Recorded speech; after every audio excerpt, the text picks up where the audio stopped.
Hey everyone, welcome back. आपका फिर से स्वागत है आपके अपने यूट्यूब चैनल पे। और आज हमारा बहुत ही छोटा सा प्यारा सा सेशन रहेगा आज का, क्यूट सा बड़ा पर्सनैलिटी का।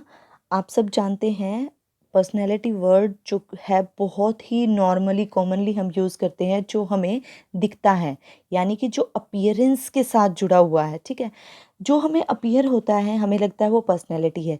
बट बहुत बार आप लोगों ने देखा होगा, टीवी सीरियल्स में देखा होगा, मूवीज़ में देखा होगा कि जो नेगेटिव रोल प्ले कर रहे होते हैं, मे बी वो रियल लाइफ में नेगेटिव ना हो, और जो बहुत पॉजिटिव दिखाए जाते हैं, ठीक है, वो बहुत पॉजिटिव ना हो। तो पर्सनैलिटी का अप टू एक एक्सटेंट तक हम भी क्या करते हैं, उसकी गुड लुकिंग, चार्मिंग, ठीक है, उसका चलने का स्टाइल, उसका कम्युनिकेशन का स्टाइल, इन सब के थ्रू हम क्या करते हैं कि पर्सनैलिटी को जज करते हैं। ठीक है, क्योंकि पर्सनैलिटी जो है वो क्या होती है, जो हम देख पाते हैं आउटर लुक से। बट जब हम साइकोलॉजी में पर्सनैलिटी की बात करते हैं, और जो अगर हम साइकोलॉजिस्ट के पॉइंट ऑफ व्यू से देखें तो वो ये नहीं मानते हैं, वो आउटर लुक पे फोकस ना करके क्या करते हैं, इनर लुक पे फोकस करते हैं। Are you getting me? वो इनर लुक पे फोकस करते हैं, वो इंटर्नसिंग्स को निकालते हैं कि अंदर से पर्सनैलिटी कैसी है। तो जो वर्ड है personality, that is derived from the Latin word. कहाँ से डिराइव किया गया है? लैटिन वर्ड से। ये एक क्या है? लैटिन वर्ड है पर्सोना, जहाँ से डिराइव किया गया है इसको, जिसका मतलब क्या है? सिंपली मास्क, जो मास्क पहनते हैं। ठीक है, या हम कह सकते हैं जो ड्रेस पहनते हैं, ड्रेसअप होते हैं, जैसे जो एक्ट्रेस होते हैं। तो एक तरह से जैसे कहा जाए तो एक तरह से ये क्या है, हमारे फेस पे मास्क है, एक नकाब है, जो कि जैसे ड्रामाज में पहनते हैं एक्टर्स। बट ये बहुत ही इसका नैरो कंसेप्ट है। अगर इसके मीनिंग से देखें, जहाँ से इसको डिराइव किया गया है, ये बहुत ही नैरो कंसेप्ट है पर्सनैलिटी का। क्योंकि जो पर्सोना है is something external in nature. जो पर्सोना की बात की जाती है ना, जो वर्ड है जहाँ से इसको डिराइव किया गया है, वो सिर्फ क्या करता है, एक तरह से एक्सटर्नल चीज़ों की, एक्सटर्नल नेचर की बात करता है। But it doesn't include inner traits. और जबकि हम कह सकते हैं कि पर्सनैलिटी इनर ट्रेट से ही बनती है। Is it clear? तो इसको हम क्या लेते हैं, नैरो कंसेप्ट में लेते हैं। तो आप लोगों ने देखा होगा जो इसका मीनिंग है हमारा, हमने लास्ट वीडियोस में क्या कवर किया है। हमने पहले किया अपना ग्रोथ एंड डेवलपमेंट का टॉपिक किया, उसके बाद हमने स्टार्ट किया था कॉग्निटिव प्रोसेस और स्टेजेस ऑफ कॉग्निटिव डेवलपमेंट। ठीक है, वो हमने कवर किया। उसके बाद हमारा थर्ड टॉपिक आता है, that is known as personality. तो जो पर्सनैलिटी है वहाँ से डायरेक्टली पर्सनैलिटी का क्वेश्चन नहीं पूछा जाता, बट आपने PYQs देखे होंगे बहुत बार एडजस्टमेंट से। एडजस्टमेंट की क्या करेक्टरिस्टिक्स है, तो वो किसके थ्रू होती है? पर्सनैलिटी के थ्रू। यानी कि एक इंडिविजुअल की क्या पर्सनैलिटी है, वो क्या है, कितना अपने नेचर में एडजस्ट कर सकता है। तो ये सब क्या है, एक पर्सनैलिटी की करेक्टरिस्टिक है, जहाँ से अगर देखा जाए तो एवरी ईयर एनटीए वाले क्या है, एक एडजस्टमेंट से क्वेश्चन निकाल ही लेते हैं।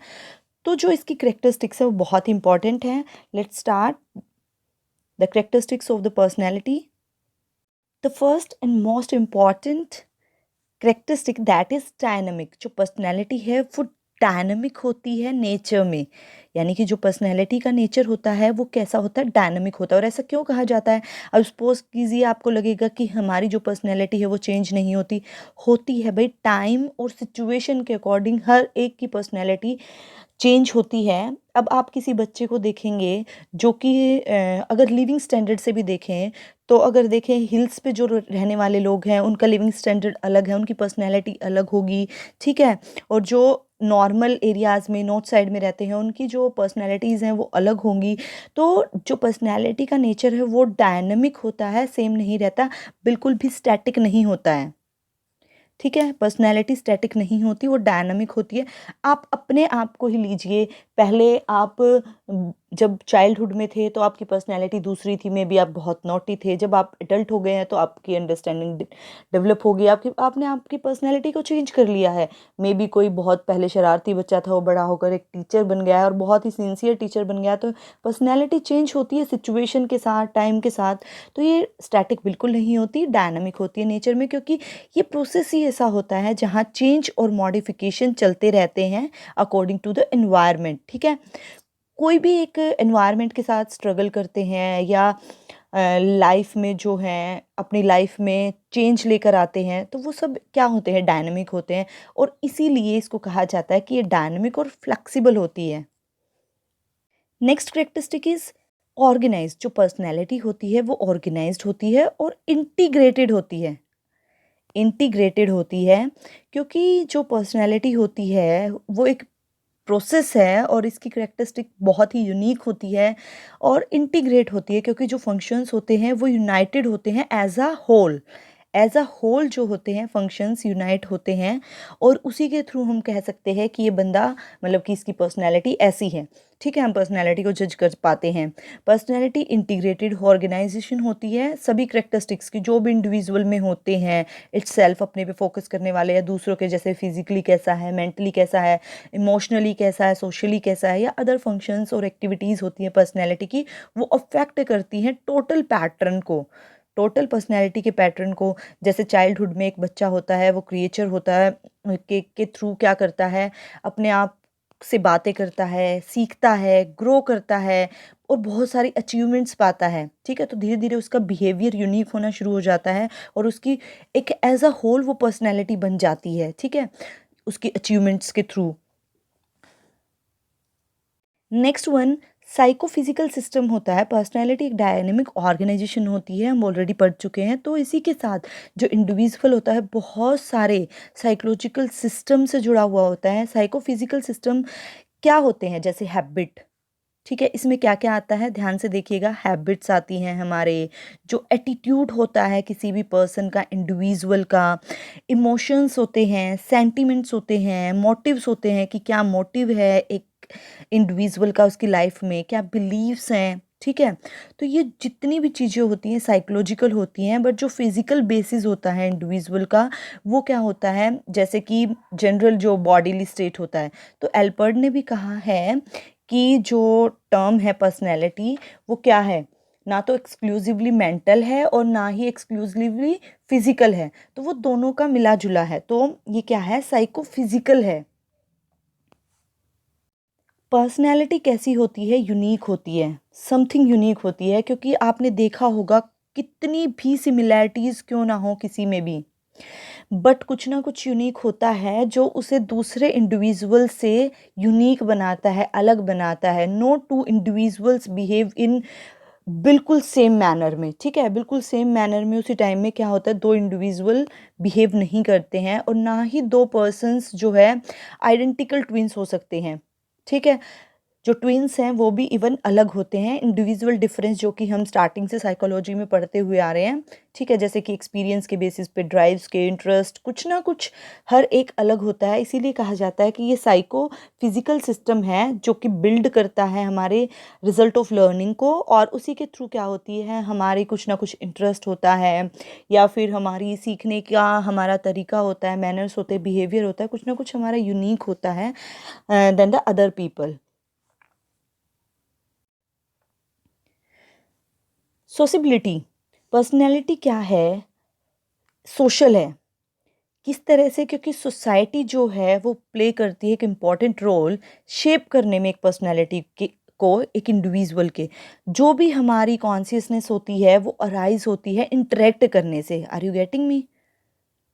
इंटरेक्ट करने से। जब हम सोसाइटी के साथ, कोई बच्चा है, आप देखना एरिया वाइज, रीजन वाइज जो है पर्सनैलिटी आप देखेंगे, साउथ के लोग हैं वो उसी तरह के दिखते हैं, उनकी पर्सनैलिटी आप चाहे कहीं भी खड़े हो पहचान लोगे। ठीक है, तो अलग से पता चल जाता है क्योंकि उनकी सोसाइटी ऐसी है, उनका रहन सहन वैसा है, जो वो लोगों के साथ स्टार्टिंग से इंटरेक्ट करते हैं, यानी कि जो डेवलप हुआ है उनके अंदर, जो ग्रोथ एंड डेवलपमेंट आई है, जिससे उनकी पर्सनैलिटी ग्रो हुई है, तो वो किससे हुई है, सोशल एक्सपीरियंस के थ्रू हुई है, जो भी उसे एक्सपीरियंस मिले हैं सोसाइटी से। गेटिंग? तो जो है पर्सनैलिटी जो है सोशबिलिटी से अलग बिल्कुल भी नहीं है। पर्सनैलिटी इम्प्लाई करता है, रिएक्शन देता है दूसरों को अपनी क्वालिटीज़ और एक्शंस के बारे में, जो वो इंटरेक्ट करके सीखता है अपनी सोसाइटी से। और ये क्या है, गोल डायरेक्टेड भी होती है, कुछ कंसिस्टेंसीज भी होती हैं, जैसे कुछ लोग बहुत अग्रेसिव होते हैं तो मे बी वो थोड़ा सा सेल्फ कंट्रोल कर लेते हैं, बट जो एग्रेसिवनेस होता है वो उनमें होता है।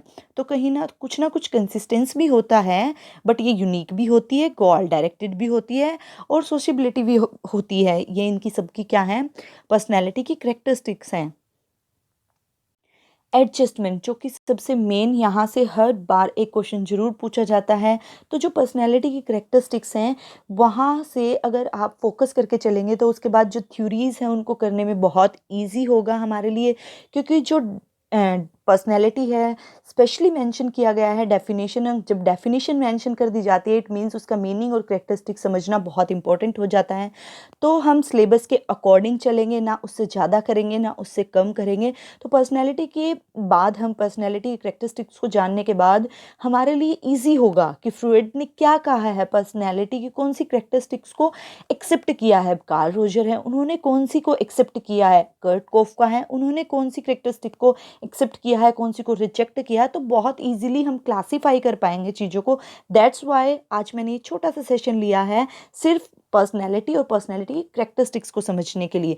तो एडजस्टमेंट की जहाँ तक हम बात करें तो मेनली क्या पूछा जाता है कि एडजस्टमेंट पे क्वेश्चन आता है कि कौन कौन सी इसकी करेक्टरिस्टिक्स में इंक्लूड होती हैं। तो उसके नीचे ऑप्शन दिए होते हैं, उसमें से हमें चूज़ करना होता है कि वो क्या होती है, ड्यूलिस्टिक होती है, दोनों तरफ से होती है, ठीक है, टू वे होती है। तो बहुत सारे इसकी करेक्टरिस्टिक दी जाती हैं। तो उसके लिए अंडरस्टैंड करना बहुत ज़रूरी है एडजस्टमेंट को। तो जो एडजस्टमेंट है, वो जो कंसेप्ट है हमारा एडजस्टमेंट का, वो ओरिजिनेट हुआ है बायोलॉजिकल टर्म से। Are you getting me? जो एडजस्टमेंट है ना वो बायोलॉजिकल टर्म है, बट जो साइकोलॉजिस्ट होते हैं वो इस टर्म को बहुत सारी कंडीशंस में, अलग अलग सिचुएशंस में यूज़ करते हैं। एडजस्टमेंट का मतलब होता है कोई भी रिएक्शन देना किसी भी डिमांड पे, या प्रेशर क्रिएट करना, या सोशल इन्वायरमेंट है उसको इम्पोज करना किसी भी इंडिविजुअल पर। जैसे कि एडजस्टमेंट में अगर देखा जाए तो अगर हम पर्सनैलिटी के अकॉर्डिंग कहें तो एक बहुत अच्छी पर्सनैलिटी वाला जो आदमी होता है तो कहा जाता है उसमें पावर ऑफ एडजस्टमेंट बहुत होती है। ठीक है, यानी कि कहने का मतलब क्या है, वो एनवायरनमेंट के साथ इजीली एडजस्ट कर सकता है। तो यूनिक एडजस्टमेंट जो होती है इंडिविजुअल में, उसके एनवायरनमेंट के साथ एडजस्ट करने की, वो हर इंडिविजुअल में अलग होती है, यूनिक होती है। डिफरेंट मेथड से लोग एडजस्ट करते हैं, ठीक है, जिसके रिजल्ट को ही हम क्या कहते हैं कि इसमें यूनिक एडजस्टमेंट का वो तरीका है। अब जैसे सपोज करो कोई एक सिचुएशन है, उसमें आप लोग उस सिचुएशन में किस तरह से एडजस्ट करते हैं, हम लोग किस तरह से एडजस्ट करते हैं, तो वो एक क्या है, वो अपना पॉइंट ऑफ व्यू है कि हम किस तरह से उस चीज़ को एडजस्ट करते हैं। तो जो एडजस्टमेंट है कि एक पर्सन है वो किस तरह से एक्ट करता है, डिपेंड करता है उसके ऑर्गेनिक स्ट्रक्चर पे, उसकी प्रेजेंट कंडीशन कैसी है, उसका एटीट्यूड कैसा है, उसका गोल कैसा है, ठीक है, डिस्पोजिशंस क्या हैं। अब जैसे बिहेवियर डिपेंड करता है, एक प्रोफेसर अलग तरह का बिहेवियर करेगा, एक डॉक्टर का अलग होगा, सेल्समैन का अलग होगा, पुलिसमैन का अलग होगा, वो अलग, एक हस्बैंड का अलग होगा, उसके अलग अलग तरीके होंगे। अब आप सबको पता होगा हस्बैंड जो है अपनी वाइफ के साथ किस तरह से एडजस्ट करते हैं। तो ये तो नहीं है सारी दुनिया के हस्बैंड सेम तरीके से ही एडजस्ट करते हैं अपने वाइफ के साथ, नहीं। तो सबका एक यूनिक वे होता है। तो एडजस्टमेंट कभी भी सेम नहीं होती, ये करेक्टरिस्टिक में बहुत बार आती है ये लाइन। एडजस्टमेंट क्या होती है, यूनिक होती है, बिहेवियर पे डिपेंड करती है, कंडीशन पे, एनवायरनमेंट पे, और अकॉर्डिंग टू द नीड और पर्पस होती है। अब हमारी एडजस्टमेंट क्या है, हम टाइम निकाल के एडजस्ट कर रहे हैं अपने टाइम को, अपने बच्चों का टाइम, अपनी फैमिली का टाइम किसे दे रहे हैं, अपनी गोल को दे रहे हैं, नेट और जीआरएफ को अचीव करने के लिए दे रहे हैं। तो ये एडजस्टमेंट आपके लिए यूनिक है। बहुत सारे लोग ऐसे हैं कि अपने बच्चों को खाना खिलाने के लिए ही एडजस्टमेंट कर रहे हैं, जाके पूरा पूरा दिन लेबर वर्क कर रहे हैं। तो सबके लिए एडजस्टमेंट यूनिक होती है। And this was all about the personality and the characteristic of the personality. Hope आपको जो करेक्टरिस्टिक्स है वो क्लियर हुई होंगी। कल से हम थ्योरी स्टार्ट करेंगे पर्सनैलिटी की, बहुत अच्छी स्टोरीज़ के साथ, बहुत अच्छे से डिफाइन करते हुए हर एक थ्योरी को डिटेल में अच्छे से कवर करने की कोशिश करेंगे। जुड़े रहिए हमारे साथ। Thank you for watching. Bye bye, have a good day.